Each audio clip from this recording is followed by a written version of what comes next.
Soul Garden. Live, love, be. Hey there, heroes, and welcome now to Thursday. Well, I've got some good news in all this mayhem up in the stars. Mercury goes direct again today, meaning our cell phones are going to work and our minds are going to kind of click into gear. Actually, today you may be a bit distracted. Still, I find that the day of a transition between direct and retrograde is kind of fuzzy.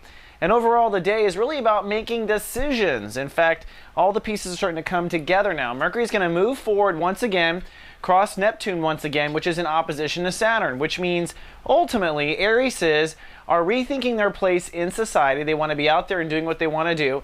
At the same time, they have a responsibility to themselves. That's the Saturn portion, and you really being creative. So it's kind of a balance between what you're hoping to get from the world and being responsible to yourself and what your inner child really wants.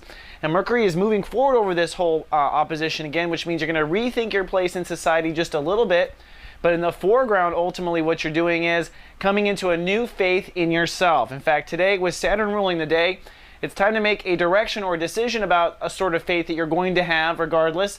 And this is the last chapter before we move into your birthday period coming up in just about 10 days. So today it's about deciding to believe in yourself. And I think for all Aries, this is a private decision. It deals with the balance I was just discussing.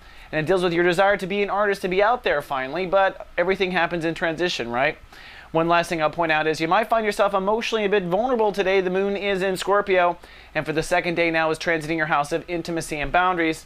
So you're a bit sensitive to those you're very close to, or you may be a little bit grumpy, but in the foreground, kind of detached. All right, that's all we have for the Aries. I'll see you tomorrow with the weekend forecast. Live, love, be. Soul Garden.